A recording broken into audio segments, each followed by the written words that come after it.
All right, LinkedIn, this is Cameron Toth. I am the co-host, Steve Spiro, Master Connector. This is the Master Connection series. We are counting down 6 minutes until we go live with the 3 pillars of networking.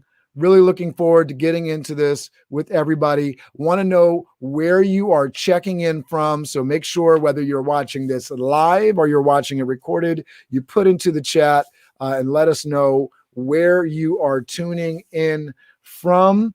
I am really excited about today's show. It's going to be a lot of fun. So just know that we are coming to you. The time is coming. Share this with your friends. Share this with your family. We're looking forward to a great show today, so bear with us as we count down just a little over 5 minutes to go here.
Hey, Steve, I just want to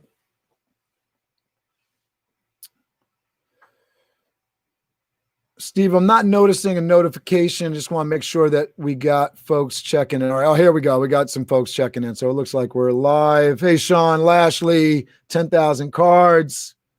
The man, the myth, the legend. So we'll be throwing up some cards today. We got some different images. If you get your phone out, we can then allow you to connect with our guest today through the URL link. Thank you for helping me out, Sean. I appreciate it. The link is live on the card, so we can share that out. Very excited about that. We got our crew coming in here. Everybody's here. So we are in countdown mode. A little over 3 minutes to go. We'll be talking about the 3 pillars of networking today. Very excited about our show today. Hang in there. I want to know where you're checking in live from. So let us know where you are checking in from. Please let us know where you're viewing from. Want to know where you're calling in, viewing in, where you're coming in from so we can shout you out. Looking forward to a great show today. The 3 Cameron, can you hear me okay, sir? Absolutely, I can hear you. Okay. All right. Well, did you hear me before? Because I was speaking, but I didn't hear anything back. I think it was popped off the webcam or something like that. For my LinkedIn user that your name isn't showing up, that's just something with StreamYard. You have to kind of give StreamYard permission. Hello, Tina Campbell. Thanks for popping in there. Thank you. Representing New York. What's up, Tina? Representing NYC. All right. Yeah, so I'm excited to have these great panelists on. It's going to be an awesome show. Looking forward to it. I know last two weeks have been incredible, and no pressure to you panelists, but it's going to be an amazing show. So we got a great group, and super excited to talk about our content. Hey, Magana, good to see you again. Obviously, we got a bunch of people on here. Hey, my mom is on here. Oh, is in the house. Shout out to Diane Light Spiro. Mama is in the house. Austin's checking in from Ecuador, from Quito, Ecuador. Pretty awesome. Pretty exciting. Mr. Lashley, the man, is on with us. That's awesome. So hopefully you guys are getting the link and getting the link out to your network if you can. It's been LinkedIn's a little kludgy with getting out the link. So hopefully Sean has provided the link here. We can get that out. It's on my digital card if anyone has access to my digital card. So it's gonna be an awesome show. Can't wait for it. Yeah, this is awesome. I'm going to get the digital cards up in a minute, just trying to get into the live feed here so I can watch commentary come in as it's coming in. So we got to figure out. LinkedIn users, somebody is blocked. Who's Yeah, that? they got to just go into. Oh, that's Fadi Dabushi. Yeah. So Mahina says hi to your mom. I like that. We got Poughkeepsie in the house, right, with your mom, right? We got New York, lots of New York folks. I'm waiting for the folks that are from out of state and to pop into the feed here. I'll figure out. All right. We're getting down to it. Steve, just before you get into your prologue, you want to let the viewers know what we're doing here every week on Friday at 2? Yeah. So every Friday, we're obviously skipping New Year's Day, Christmas Day, but every Friday we'll be on at 2 o'clock for the Master Connection series. And each week we speak about a different topic, different networking related, connecting related topic. So it's awesome. And, come join us, come share it. There's usually an event listing, an event page. You could sign up and share with your network and get the word out. It's awesome content. The feedback we're getting is incredible. All right, here we go. It's all you, Steve. Let them know what we're here. Absolutely. Hey, what's going on, folks? It's Steve Spiro, the Master Connector, coming at you. Cameron and I really appreciate you tuning in. Welcome to our show. Each week on Friday at 2 p.m., we come at you with engaging content on how you can also be a master connector. As a shy, introverted kid from the Bronx to someone who's grown a massive network and can talk to just about anyone, there has definitely been a lot of great lessons I've learned along the way. And, like most of us now, it's been a winding road, from starting out at having an advertising company right out of college to martial arts studio to technology sales, and now consulting and mentoring and so forth. Self-development has been a crucial piece of my life for me. And like a lot of us have these days, right? So please make sure to check out my Fired Up Friday Master Connector tip videos. I'll be posting that again this week again, thanks to my good friend Sean Lashley of 10,000 cards, 10K cards. I have a digital business card that catalog. Check out. Steve, you're freezing up a little bit. I gotta check your connection here. So I'm gonna see if you can fix that up, and I'll introduce our panelists, and then I'll let you come back and talk about the 3 pillars. So I want to get us going here and talk to our folks about Jonathan. Jonathan, tell me how to pronounce your last name. I forgot to ask that before we jumped in. Yeah, it's like the word crack and the letter L is the way I always tell people to pronounce it, the easiest way. There's a lot of extra letters there for no apparent reason. So Jonathan helps clients better communicate with their customers through television. Steve, you want to talk about Steve, are you unfrozen? I hope so. It doesn't look frozen on my side, but yeah. So Jonathan and I met through a networking event. Surprise, surprise, right? And that was probably, Jonathan, it's got to be maybe 4, 5, 6. Yeah, at least 5 years ago, I would say. Yeah, absolutely. All right, Steve's still having trouble connecting. We're going to keep this thing moving. Office, but anyway, it's good to see you here with us, Jonathan. Absolutely. All right, here we go. I'm going to introduce us to Stacy. So Stacy is trusted advisor helping business owners process their complex business challenges. So we're going to get into a lot of things that can help people today. So Stacy's going to bring that insight. Steve, you there? You want to jump in and give us a little insight on Stacy? Yes. So Stacy, obviously we're connected through LinkedIn. We haven't physically met yet, but Stacy's posts and all she's doing on LinkedIn, and she seems to be incredible value to everyone that she's connected with. So we're excited to have her on the stage with us here as well. Excited to be here. All right, now I got my man Dave Hauser in the house. He provides protection and clarity to families and businesses. He's a great connector. He's been up in the morning with me at 5 a.m. for the 5 a.m. club. So I know he knows how to do that on the productivity grind. Steve, go ahead. Yeah, I mean, Dave, when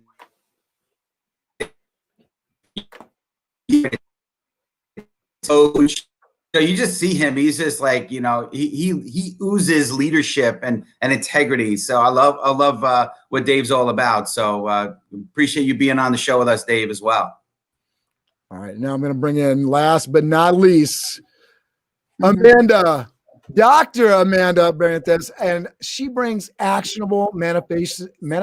Oh my goodness, I'm telling you, I was telling everybody before. I got to level with everybody that's tuning in on LinkedIn Live. You guys know I'm doing shows every day, and the break is coming, and I think my mind is already in the break. All of the flow, it's out the window. So bear with us today. Steve is having trouble with his broadcast. We're gonna push the guests out and let them do the job here, our expert panel. So yeah, seriously. We're gonna get that, and we're gonna sit aside and let the magic happen. So everybody in the comments, please ask great questions.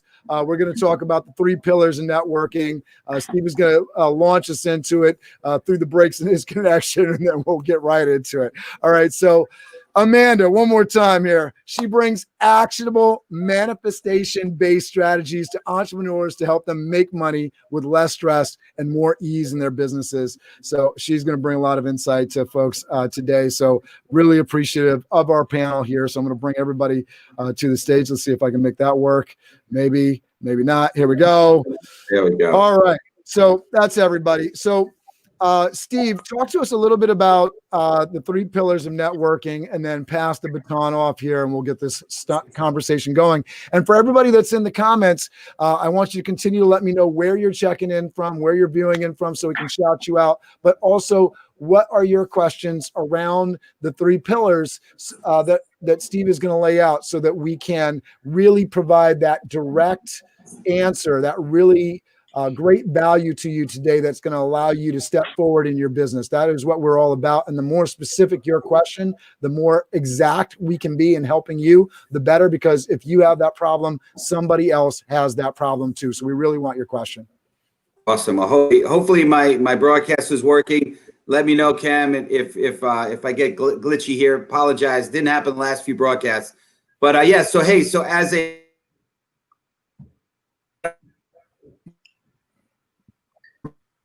Okay. All right. So that's where that is. All right. So I think I'm gonna try to do justice to Steve's thing here. So So 3 pillars of networking. Steve, chime in. Hit me in the private chat or whatever. Or if we can get you in, we'll get you in. But if I think I have this covered correctly, what we're talking about is we're talking about relationship networking, right? Social media networking, and we're talking about unconventional networking and relationship networking. Man, I think that's something that speaks to the power of the connections that we've created here today, and Steve's power to bring people together, whether they're online or off, and create that relationship that allows you to pull people into something like this, so that we can provide a lot of value to your partners, to to your social media channels, that kind of thing, to bring people in. Now, social media, which I just mentioned in that whole relationship thing, right? It folds over. So being able to implement a strategy where you can actually touch people, not in the real life of meetings and events, which what are those, right? The last 8 months we've really gotten into the social networks, but virtual meetings where they have taken the place of the physical meetings. So the social is sort of folded into the relationship networking really well. So if you learned how to do one before, now you have to learn how to do both, right? And then you have this unconventional networking, which Steve talks about really well, which is just going out and randomly meeting people. And that's something that I know for myself is very challenging to do. And it's one of those things that if it's a muscle that you practice and work on, you can build it. But it's a very intimidating thing. Steve, how's the signal through? Can we get you going on? I'd love you to talk about unconventional networking if we can get you going. Am I okay? No, not so good. No, it's not. I'm going to ask you maybe to disconnect and connect again, and we'll see if we can make that work. So this unconventional networking, Dave, I know that you have made this a part of your life, trying to connect randomly with folks. So I'm going to have you speak about it so I can shut up and back off here. And then I'll have you pass the baton. So for the rest of my panel, as you sort of hear something going on, just let me know in the chat that you want to step in, and I'll make sure you're the next one up, and I'll let you know that in the chat. Go ahead, Dave. You got the floor.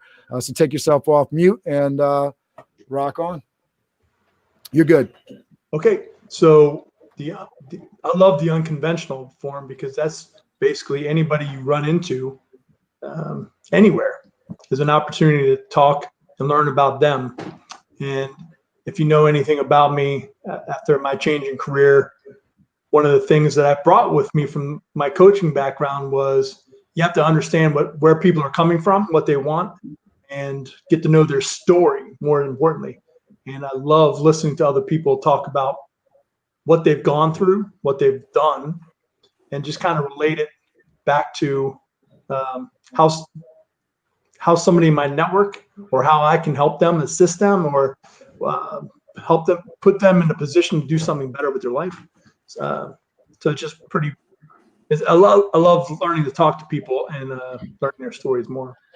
Yeah, I love that. And I think one of the things that Steve does a great job of talking about is like that warm up, like sort of understanding whether somebody's like a go or a no, especially with the unconventional kind of thing. You're running into somebody random at the Starbucks or at the store, and you sort of talking them up. And, he compares it to like, a stranger with a dog in the street. You sort of know if the dog is barking at you, turns around, gives you that kind of attitude, like maybe not, I don't want to get my hand chewed off. But if they turn around, they're ready to roll up against your leg and make nice.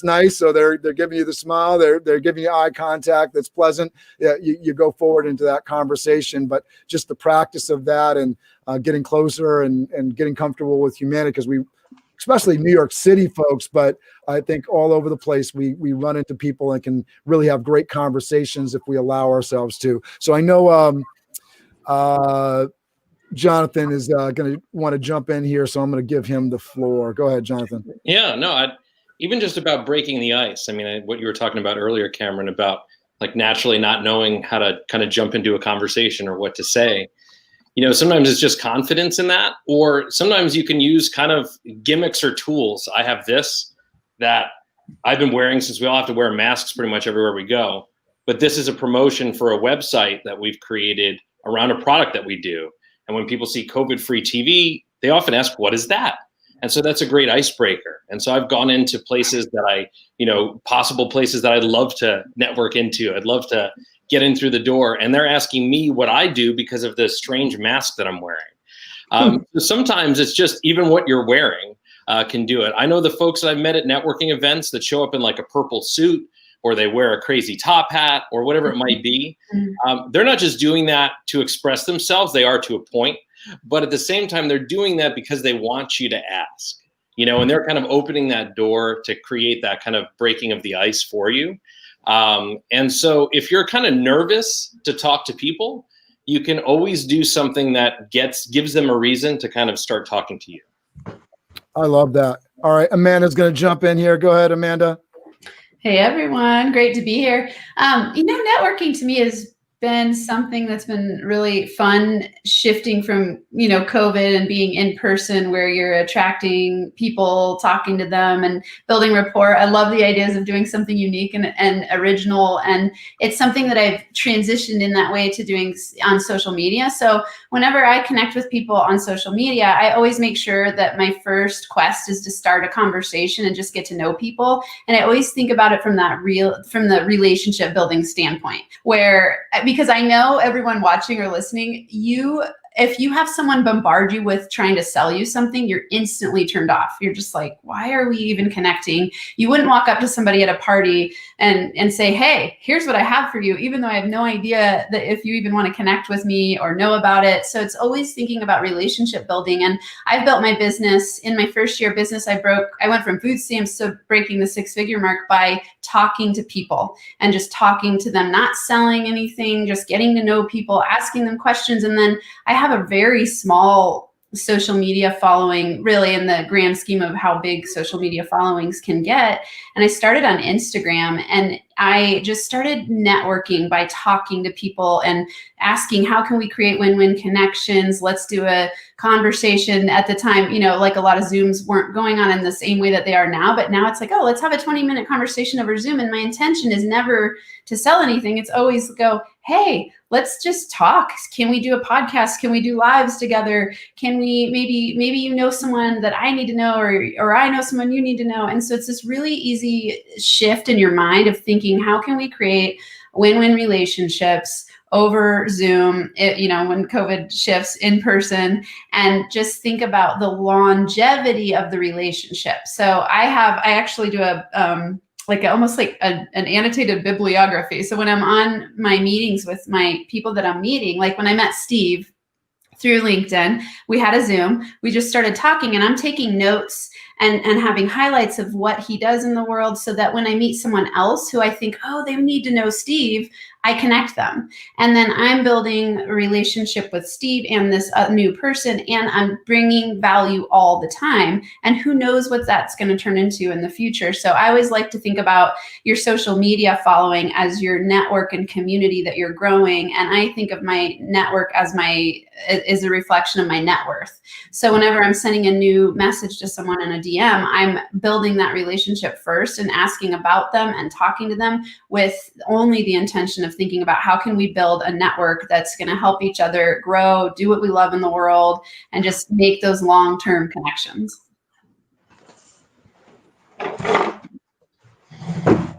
Oh, we can't hear you.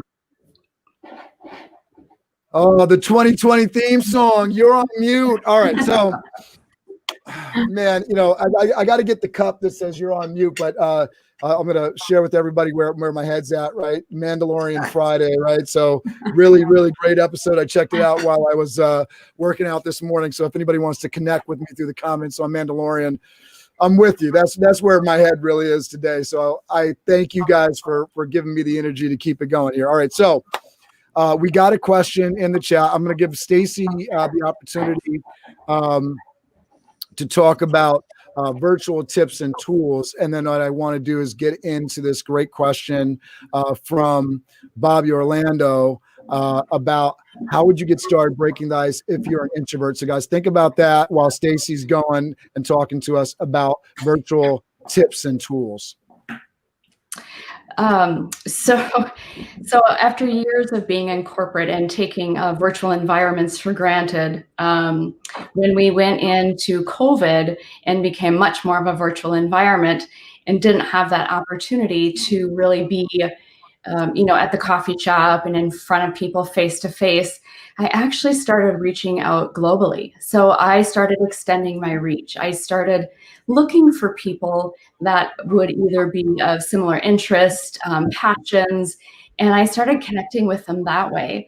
And something that Jonathan mentioned on was breaking the ice. I actually started doing video messages to break the ice, because not everyone can get on a Zoom call. Not everyone has 20 minutes to give you per se, but being able to put a voice to a face and just say, hey, how you doing? Caught a post, like what you have to offer. Can we stay connected? And I would have to say that has been instrumental in how I have expanded my network, how I've also gone deeper in my network, and how I've been able to, even after some dialogue, get the chance to get on a Zoom call and add value to other people. In fact, just earlier this week, I met with a gentleman, a newer business owner, and just by way of asking that last question at the very end was, how could I be of service to you?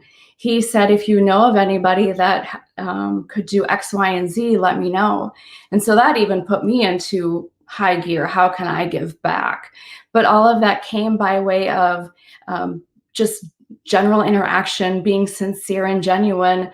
And I've had a number of those, especially with the video messages that I have left on LinkedIn that have gotten great. I've received great feedback from them as well. So, and for me being I kind of border on the introvert extrovert, having the opportunity to record the video a couple of times and then send it also has gotten me in more of the framework of being genuine and sincere. What's my intent with this relationship, and what do I look to have as an outcome of this relationship? And so that's one of the big tools that I have actually used as part of trying to go deep, wide and deep, more deep than wide. But yeah, it's been fun, actually, more fun than I would have expected. Got to play the song, the theme song again. Yep, you're muted again.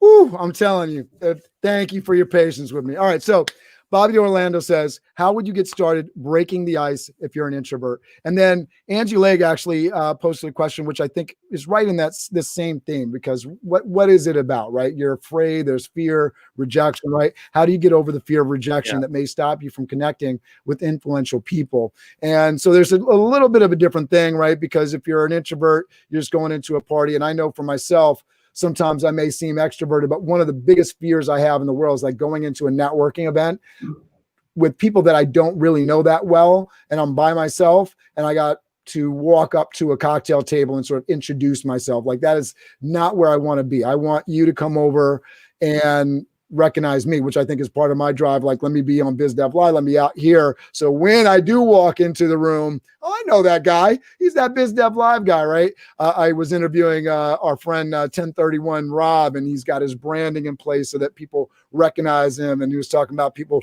shouting him out across the park because he's built that brand in place so people know him as he comes into the room. So I know Steve has a lot to say on this because he's a recovering introvert, so to speak, right?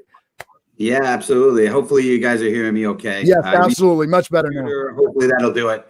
So yeah, so listen, how would you get over the fear of being rejected, or get over? I'll let you know when it happens, right? So my motto is feel the fear and do it anyway. Feel the fear and do it anyway, right?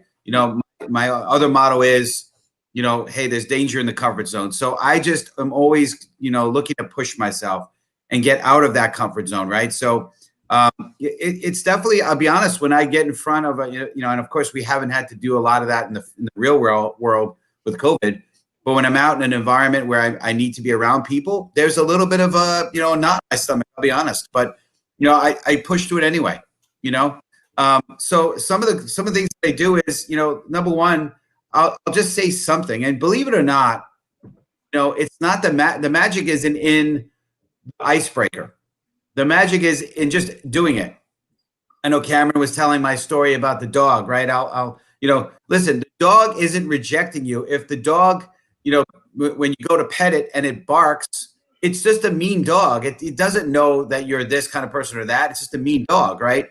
If it wants to wag its tail and lick your hand, that's the nature of the dog. And if the dog is sort of just ambivalent and it walks away, that's the nature of the dog. It's not you. So don't feel like you're being rejected. There's people that just they're just that way. And I'm not comparing people to dogs, but there may be some truth to that a little bit, right? So just going and breaking the ice, right? Whatever it is, I've said the stupidest thing that have led to great conversations. I thought I've said the most cleverest things, and they didn't go anywhere. It's funny. I tell you one quick story. So I said what I thought was a pretty cool icebreaker to somebody. And he kind of looked at me a little funny and walked away. And I'm like, okay, this is not right. I got it. So I tried it again and said something else. And he said, no habla inglés. So I thought it was me. I thought it was maybe my icebreaker or whatever. He just didn't speak English. So he didn't know what I was saying. You follow me? So, and it might have been a different language. I don't even know if it was Spanish, but you get the idea. And that's a true story. It's happened a few times. It's not, or maybe the person, I hate to say it, was hearing impaired and he could hear me. Right. And that was another issue. So just break the ice.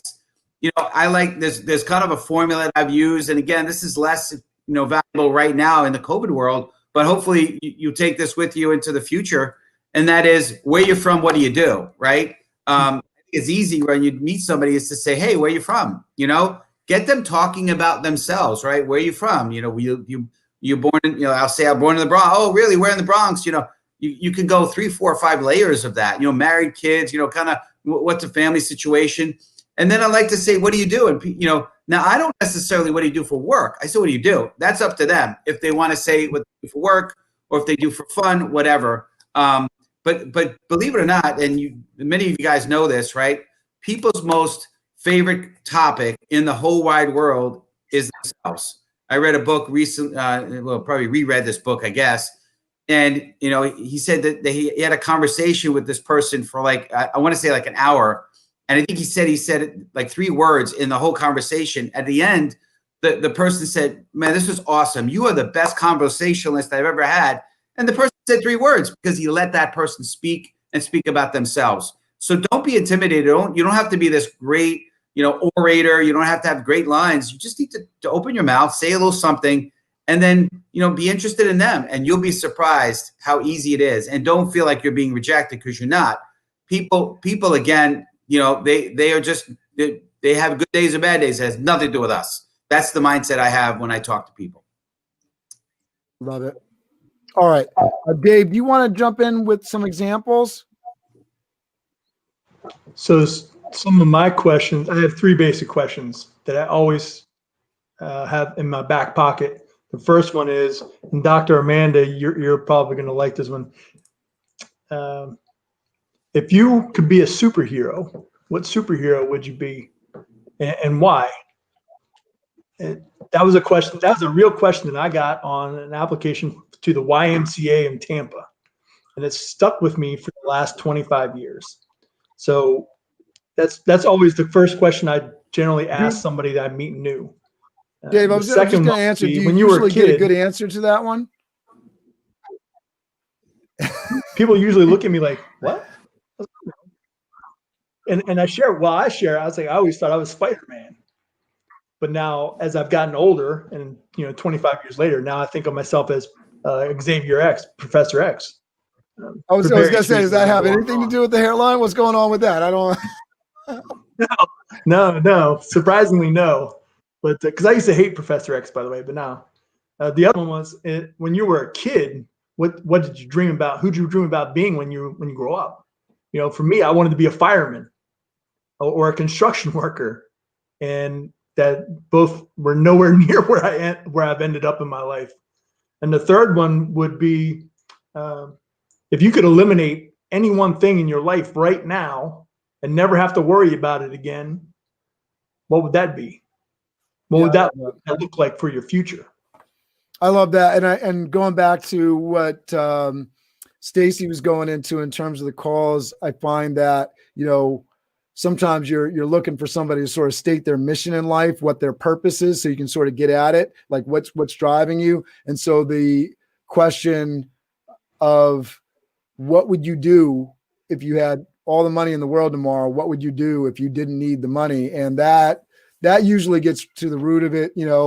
Somebody that's talking to me about all this like health IT and oh yeah, music. Right. It just totally flips the conversation. It's a whole nother thing. Yep. And then you sort of, why aren't you doing some of that? Why aren't you getting on TikTok? Why aren't you, let's go. Let's go after the passions and have some fun. Because if you spend an hour on that each day, you're probably going to be a lot more fulfilled and satisfied with the rest of the stuff you got going on. Right. Jonathan, I know you wanted to jump in. Go ahead. Yeah, this is a great conversation. There's a few of the things that were sticking out. First, Stacy's mentioned about doing video messages. It's something I'm super passionate about as well. And for anyone that's either a little bit nervous talking face to face to someone, or you're just a perfectionist and you're worried you're going to screw something up, doing it in video and being able to re-record it and really get the message down to what you want it to be is great. And it's also a personal message. It's way more personal when it's coming through video and you see the person and you hear them than just a message like in an email. I actually do quite a bit of business. I have a side business that I do on Instagram. And, Instagram is all about chatting and posting photos and things, but I've used and this is a tip for folks that use Instagram, I use the Instagram audio feature, the voice message feature. You can record up to a minute worth of voice and send that as a message in the messenger. I use that more often than anything to connect with folks. It's more thoughtful. I can bring my tone out when I'm talking about something. You can hear my passion in it when I'm talking about it. And it also gets people off guard. A lot of folks message me on this account looking for advice on things. And when they get a personal voice message back, it just feels like that much more to them. So it's kind of neat as well. And then the last thing I wanted to kind of touch upon was, in terms of icebreakers for folks that are more introverted, it's, I always feel like a smile is actually one of the best icebreakers. If you walk up, you smile, you kind of walk into a group of folks, or there's just a person there that maybe is alone, and you just kind of smile and you kind of naturally see where the conversation can go. I've been a smiler since I was a kid. So I always feel like that can break the ice more so than any words. It's kind of your body language and your tone, and just that you want to converse with them. And then as Steve was saying, it's, you want to learn. Like, listen to what the folks are saying. Don't just act interested, be interested. I remember my parents always told me, like, it's better to be someone that knows a little about a lot of things than a lot about one thing in terms of being a networker. Because if you know a little bit about a lot of things, you can connect with people on so many different levels, and they can teach you stuff when you talk with them. So I look at every networking event, every opportunity on Zoom, anytime I meet other people as an opportunity that I can learn more that I don't know, so that's a great part. I love that. And I'm going to stick a pen into the smile thing, because I got a whole diatribe on that. I know Steve is looking to jump in here. Go ahead, Steve. No, that's great, Jonathan. Great points, right? And, you are definitely a smiler, my friend. I'm working on that. But one of the things that I know you can do, and because some people are good at smiling, some people not, some people put on the goofy smile, and that could be a repelling thing. But I've learned to smile with my eyes, so that there's a way that you could have that happiness show through your eyes, and not always necessarily right in your mouth. Because in New York, we're a little bit more cold and a little bit more, I don't know, we're skeptical. But anyway, so smiling is absolutely a very important part of this. But I wanted to talk about the video for a moment, and I'm just going to go off on a tangent a little bit with the video messaging. I think it's great, and I know I was off signal. I had challenges with technology when it was brought up, but the video message is great. And I've had quite a few people, young people, who are looking for jobs. And free tip here, I'll give you what I say. Why not send a message, right? You're trying to stand out. We know that if you're going to be, just an algorithm on whatever it is, Indeed or whatnot, the chances of you getting hired is very, very slim. You got to match the exact algorithm, right? So, but what I've suggested often is, why not figure out, research who the person that you would actually be working for, not the HR manager or recruiter, who would you be working for, figure out what their email address is, and why not send a video message like Jonathan, like Stacy said, or Dr. Amanda said, put a video message, maybe a minute, customized, personalized to that person that you're trying to maybe get a job from. And you never know, right? It's totally unique. It's not what I don't think anyone's doing it, and it'll allow you to stand out from the crowd. So I think video messaging is great. And we have this great, cool device, this iPhone or whatever. If you have a Droid, that's great too. I feel bad for you, but just kidding. But either way, it's a great tool that we could use for doing a lot of different things. Amanda, I know you want to jump in. Go ahead. Yeah. Hey, I love this, Steve, because video for me was terrifying at first. And I remember doing it was like the first video I did, it was like 100 takes and it was so hard for me. But now I've learned, just like, be yourself, have fun with it. And it is really unique. So I use a platform where every time I meet someone new who's potentially going to end up working with me, I send them a video in their email, and I have a really cool platform for it.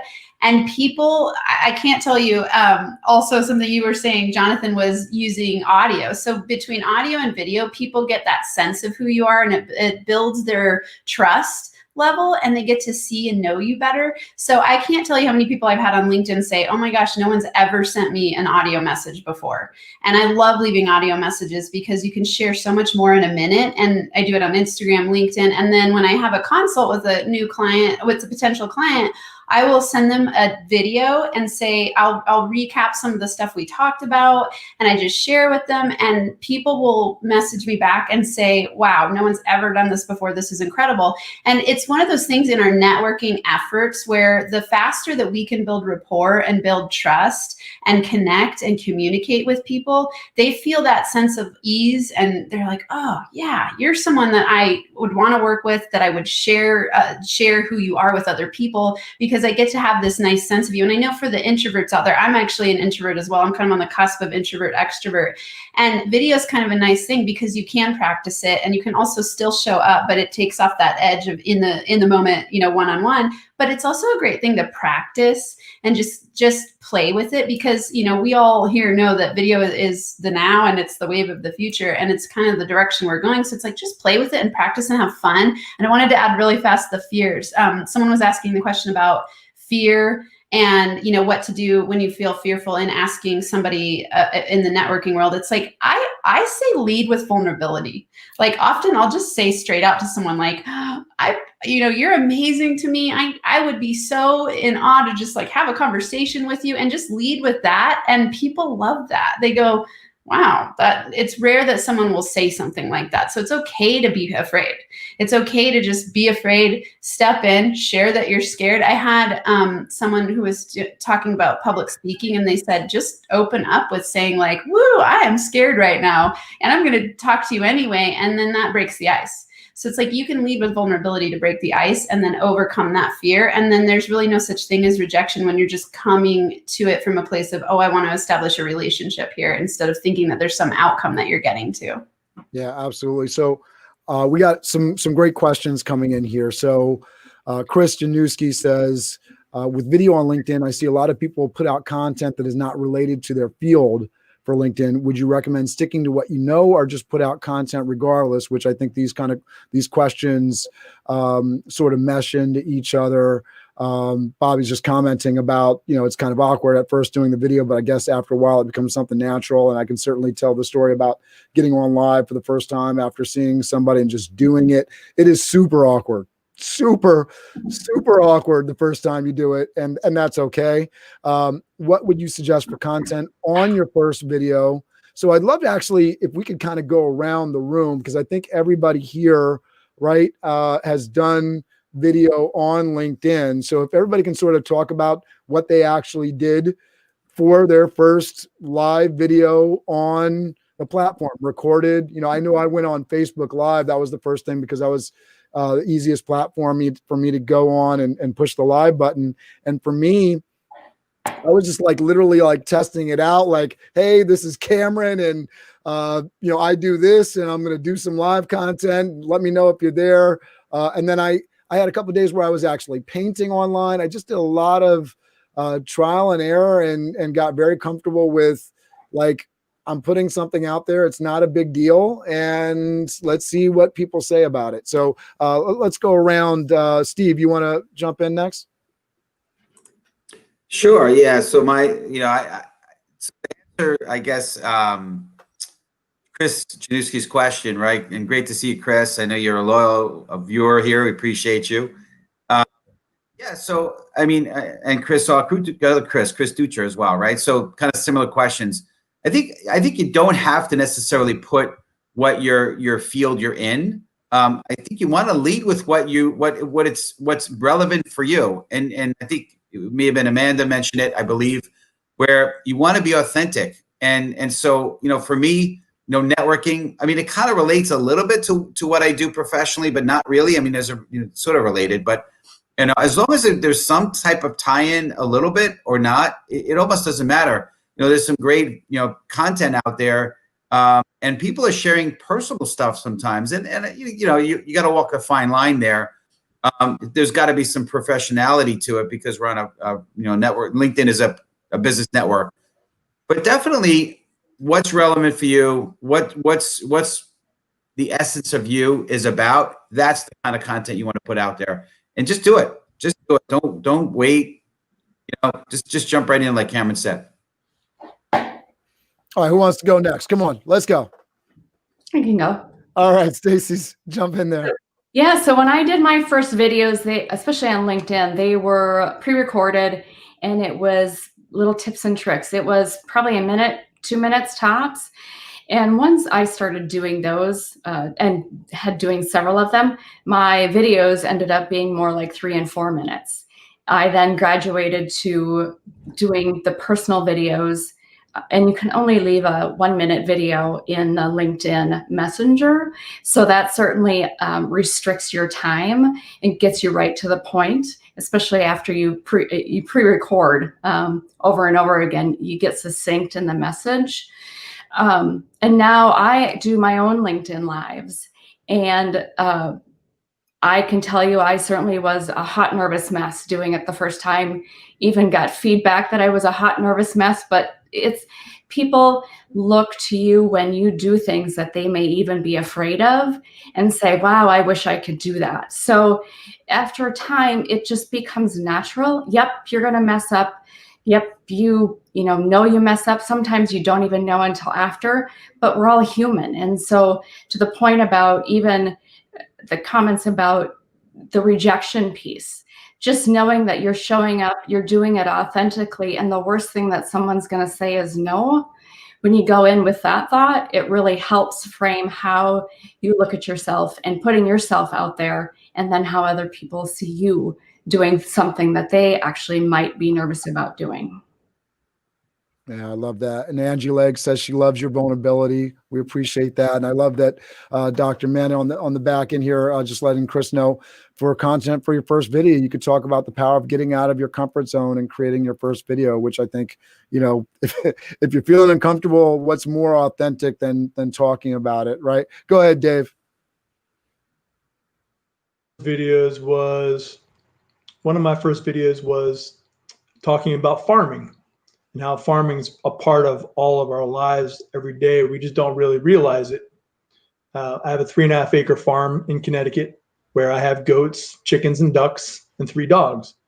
And we have a huge garden where we grow most of our food, most of our vegetables throughout the year. So everything we do, whether we're talking about actual farming or connections in a network, we're always planting seeds. We're always nurturing. Right. We're always providing and cultivating something. We're weeding. We have to eliminate bad things that are restricting us and holding us back. And how we then take the harvest and enjoy it, but that cycle always starts over again.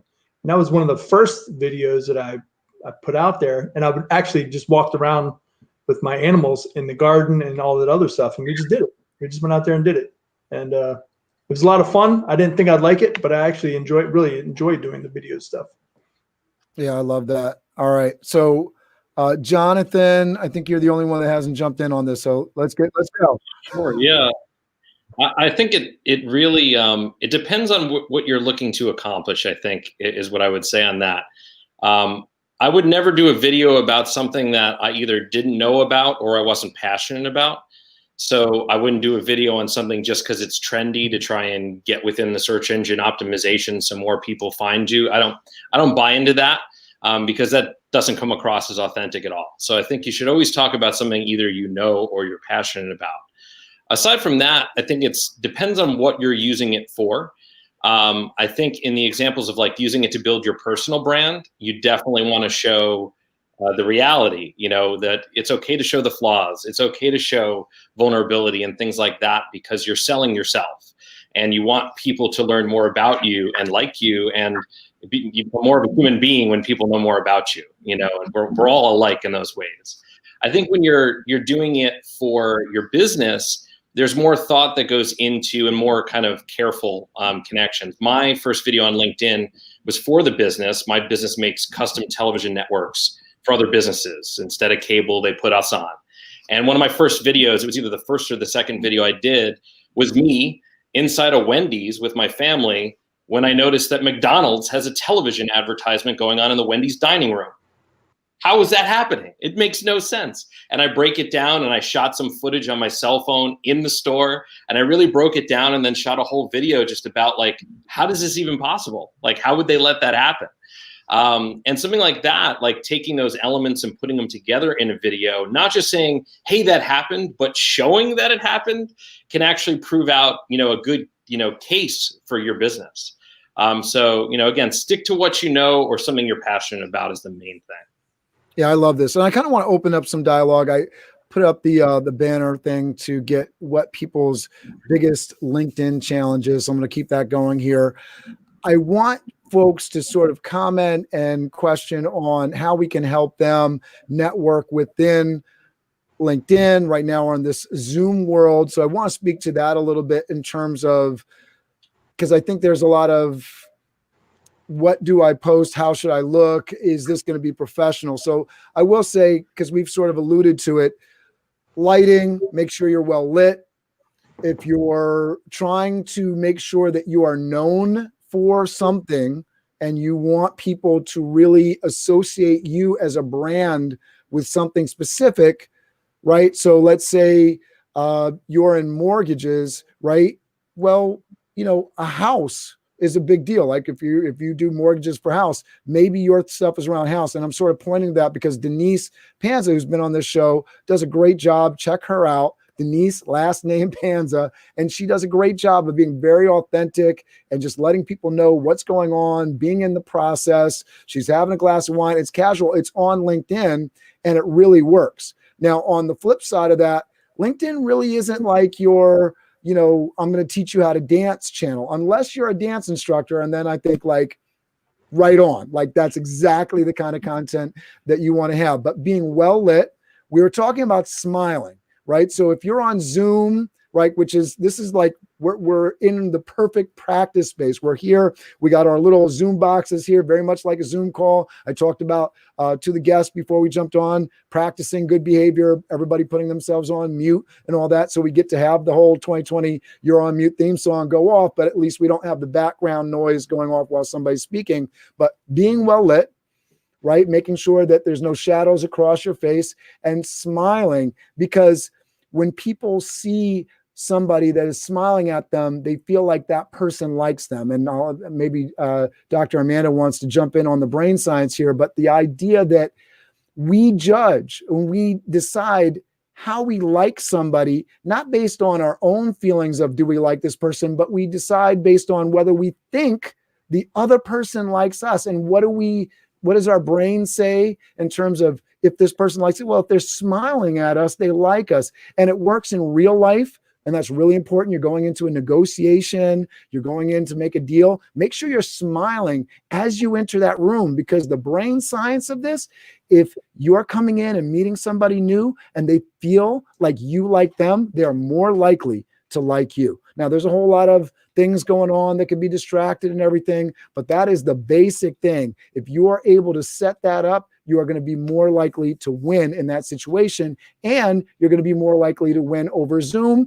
Be careful of that resting Zoom face, right? Be careful of that reaction to something while somebody's speaking that isn't, because you're not focused or thinking about something else is unintentional, because people are judging you. So just try to be focused and in the moment. I think we've spoken to that as well. All right.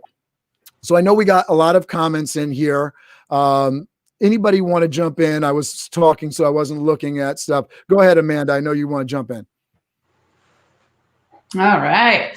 Yeah, I love this. First, what is resting Zoom face? I've never heard of this before. So let's get this right. We got a little bit. Dave's got it over there. Right. It's that face of like, right. It's in real life, we don't really think about it because we know what it is, but now you're the focus, you're on camera, right? So you got to be careful that resting Zoom face doesn't have you looking like some kind of crazy. Okay. It's funny because when I do interviews, I nod a lot, and I'm like, I think I look funny, but then I'm also indicating that I'm listening and I'm attentive and I'm there. So, I go back and forth between, should I sit there still and just quiet or smile, or, so one thing I wanted to share in terms of what you were talking about was smiles and heart energy. And it's a little bit different when we're on Zoom because people can't feel your energy in the space, but they can sense how you feel. And this is in terms of interpersonal neurobiology. So we all are invisibly connected through our energy. And I like to think of smiles as being very magnetic. So if we want to magnetize money our way, business our way, connections our way, we want to be expressing to other people that we're friendly, we're open, we're warm, we want to talk. You know, when you walk into a store and someone's scowling at you, or they don't say hi, or they don't smile at you, you instantly can energetically feel that. So it's really cool in quantum physics, you can actually measure people's frequency and the energy that they emit. And your heart chakra or heart energy, I don't want to get too crazy into that realm, but it's like you can actually measure someone's energy from several feet away. And so when you're on Zoom, yeah, you're not having that personal interaction, but a smile says 1,000 words. And it's one of the free things that you can do to just be personable, friendly, and build that trust. So it's really cool. And it's called interpersonal neurobiology for anyone that's interested in checking it out more. Love it. And it'll just create that invisible link to the other person, and they'll feel warm and invited and want to lean in to get to know you more. All right, Steve, I know you want to jump in. Go ahead. He's chomping at the bit, guys. Yeah. He's chomping at the bit. Chopping. Yeah. Well, I lost some airtime earlier. Great document. And so, yeah, obviously smile, nodding, you know, some other things that are important is your eye contact. Right now, we're not physically with people on Zoom now, but it still matters. Right. So I'm trying right now to look in the camera on my computer, instead of looking at myself or looking at something else. So looking at the person as if you're looking in their eyes, as you're looking and you're paying attention. You know, there are people that have, you know, if you're using the iPhone for your camera, the camera is kind of off to the side. It's a little funny because now kind of looking off to the side, it's not, you feel like you're not giving attention to that person, right? Some people have the multiple screens set up and so the camera is off to the side. Very important. Put it right in front of you so that you look like you're really paying attention and you're reflecting back on them. And those all are good clues and cues, if you will, for people to really feel like that you're connecting with them and they connect with you. So I just wanted to peek back on Dr. Amanda on that one. Yeah, absolutely. All right. So we got some really great questions that we can really dig into, and this speaks to the 3 pillars of social networking. So when you're talking about social networking, right? So now we have all these online communications. And I think I want to sort of add this piece in here because I think we have a lot of folks in the contact book besides LinkedIn, besides Facebook, besides our social networks, right? So I think this is really important to understand both inside and outside of LinkedIn. So as we kind of go around and answer this question, somebody give me a heads up in the private chat and I will call on you next. But Bobby D says, my biggest LinkedIn challenge for me, I would have to say, is being able to interact with every single connection that I have. And then the other question, which I think is very much along those same lines, with that question, what are your thoughts around making a new connection and adding a connection message? What should you include? So I think what he's getting into there is how to sort of sell somebody on making that connection with you. I know, Steve, you want to jump in again. Go ahead. Yeah, this is right up my wheelhouse. You know, so everybody that I connect with, I don't do the special message. I know that there's a lot of schools of thought in that. I don't. You know, most people, I'd say a good chunk of people that I actually do a connect request, accept it. Some of that is going to be, I believe happens because number one, I have a decent professional picture, you know, that I've given some thought to my profile. Okay, go ahead, Cameron. No, I just wanted to add in, you said you don't do a special message, but you do send them a message when you connect. Yes? Yes. But I think the context of the question was, because you could send a connect request with a message on it. I don't do that part, but yes, on the flip side, when they accept, I do send a custom message to them. But that I think was the part of the question. So that's something that I go. So I know we'll get some play on that because I know for me, if somebody sends me a connection and they haven't put a message on it, I sort of look at that as a little bit of a negative. So I'm looking forward to some other thoughts on that. All right, so we'll get into it. We put a pin in that. All right, go ahead, Steve. Yeah, no, and so I know there's different schools of thoughts, right? But I've done that, and I've had a lot of people accept my request. But a lot of it is, what does your profile look like? What does your picture look like? What's your credibility look like? So if you don't give some thought to that, people won't accept it. But yes, once they accept my request, a custom message going out, encouraging us to get on a phone call or a Zoom call to connect. And that's how I attempt to stay in contact with my 11,000 LinkedIn connections. I also send messages regular hey, congrats on your work anniversary, congrats on your job change, whatever. And after I get a response, thank you. Hey, let's jump on a call. Love to catch up and see what you're up to lately. So that's, to me, the way in which you're engaging in your network on a regular basis, starting out and then throughout the process. All right, Stacy's ready. She's ready to jump in here, provide this little devil advocates situation on Steve's comments. Go ahead, Stacy. So I too am like Steve in that I do blank requests. People accept or people don't. But when I receive them, I love it. I actually ask them what it is about my profile that attracted them to connect with me. It's a great icebreaker. It starts the conversation. I get to I just want to add a understand little bit of value there because I me. do the same thing. So I'm wondering from our panel here, when you do get a blank connection, somebody sends you a connection request and you don't automatically know where that connection request came from. Do you ask them how they sort of came across you, why they pushed the button to connect? I know I do. I know Stacy does. Anybody else? I think Steve said he does, right? Right. All right. Very cool. All right, go ahead. Sorry to interrupt, Stacy. Go ahead. No, okay. I find it a great way to figure out, how much research do they do about me, what incented them. There are people that are out there selling and then they want to sell you that, but that's up to me to decide then how I want to respond. In fact, I know that that's how Steve and I connected. He sent me a blanket request and then we started interacting that way. So I've turned it around. At first, I used to be really anxious about it because the introvert in me was like, okay, why? But now it's a way to interact. It's a way to learn about somebody new. It's a way to just engage and again, continue to practice engaging.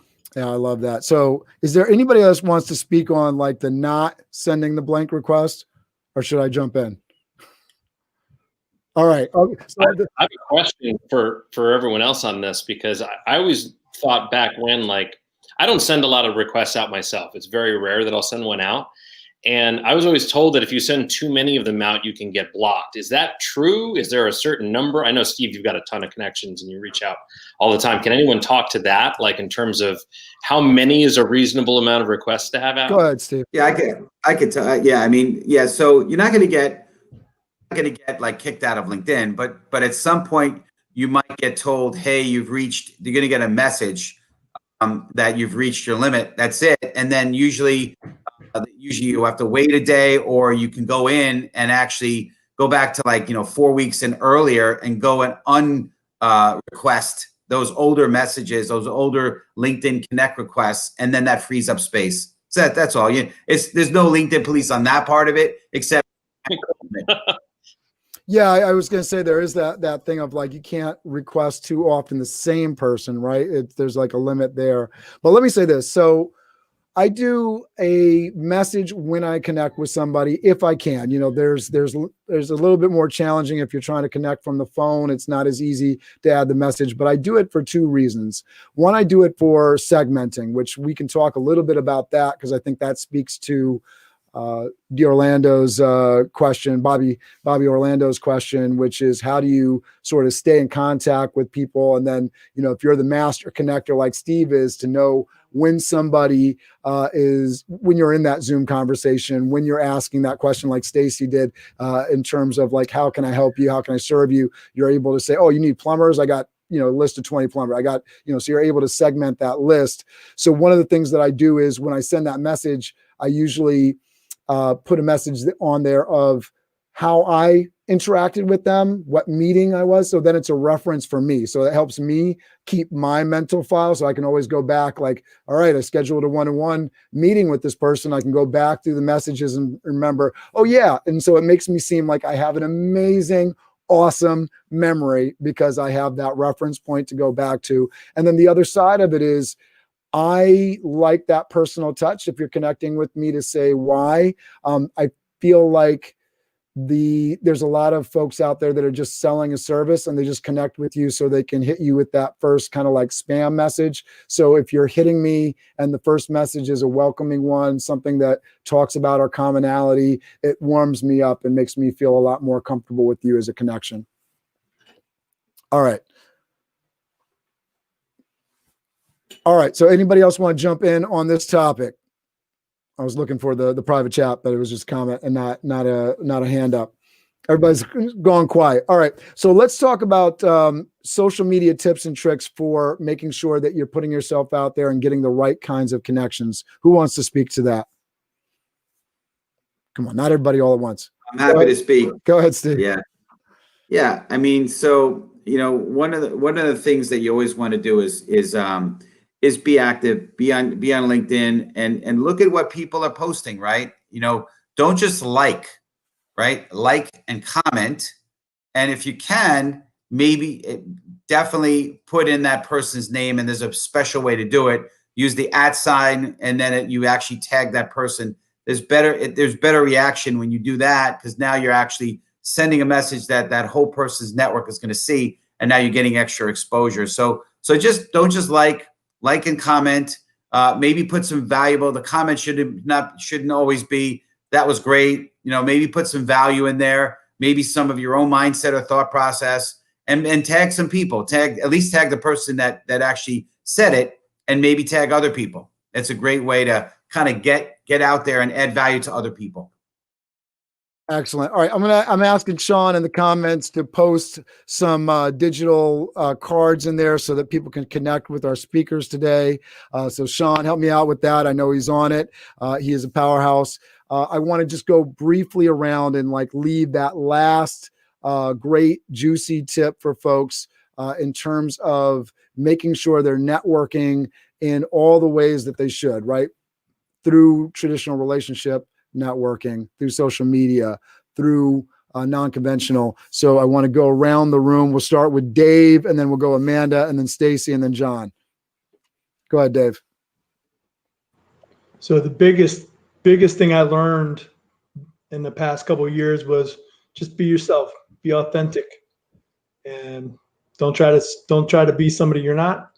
And everybody will just kind of relax around you.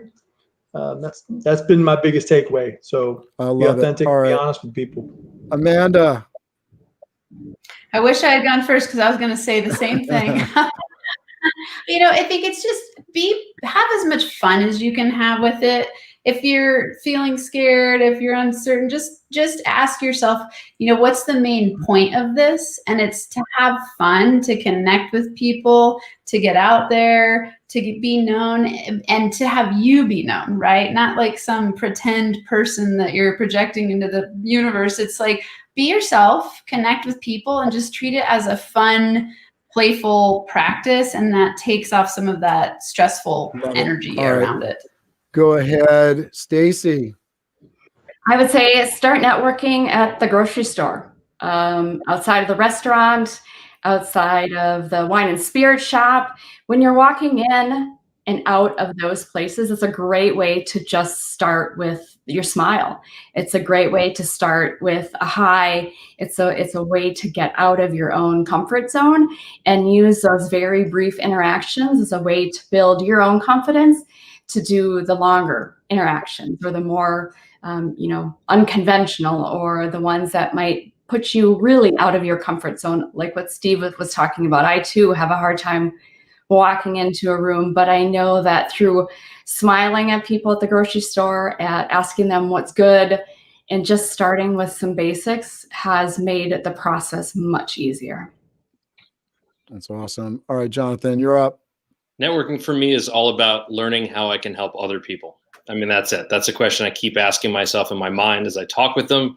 And the more I learn about them, the more ways I can connect them to other folks to help them, or that I can help them myself if there's a way that I can do that. Yeah, that's awesome. And I think that's been a big kind of overarching theme, as well as our introvert questions today. I mean, those kind of things. And I think one of the great ways to sort of fight back against being an introvert is having that purpose-driven conversation that's really helpful. And then you stop thinking about yourself and you're just there and internalize it a little bit. It's not, if you get a denial too, as someone was saying earlier, it's not, don't feel like they're saying no to you. They're saying no to something else, you're just trying to help in any way that you can.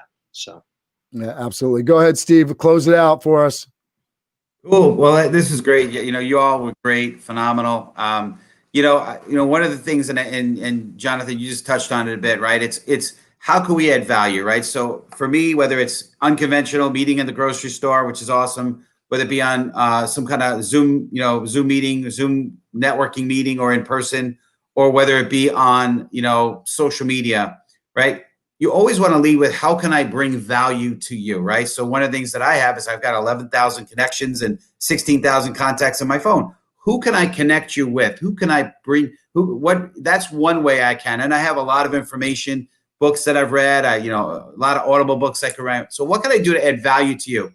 If you lead with how can I add value, the magic is in the follow-up. Once you get a contact information, whether it be in one of those three vehicles, now the magic is in the follow-up. So now have the follow-up conversation.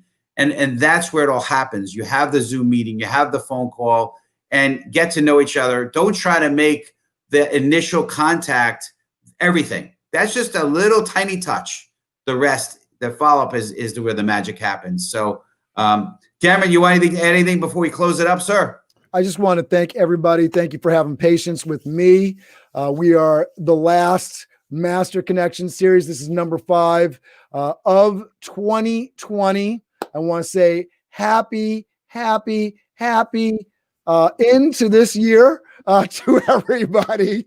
And we really look forward to bringing a lot of value to everybody in the new year. For anybody that I know, we had folks talking about showing up late in the comments. So Alan and everybody, this will be up live on YouTube and be there to gain the value from. And we really appreciate you. Bobby, thanks for all the great questions today. Mary Jones checking in here. Mr. Sean Lashley, the backbone of our digital card setup. We really appreciate you. Mahenna, Austin, Angie, Leg, DJ Snap, all the folks that followed today. We really appreciate you. Really big thank you to all of our guests today. You brought tremendous value. Thank you so much, Dave, Dr. Amanda, Jonathan, Stacy, Steve. Always a pleasure to work with you, brother. You are the man, Cameron. And again, thank you for everybody.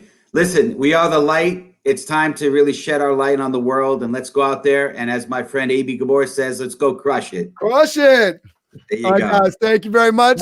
That's our show, and we will see you in 2021. Let's all pray and hope that it's a lot more fun of a year than 2020. See you in 2021, y'all.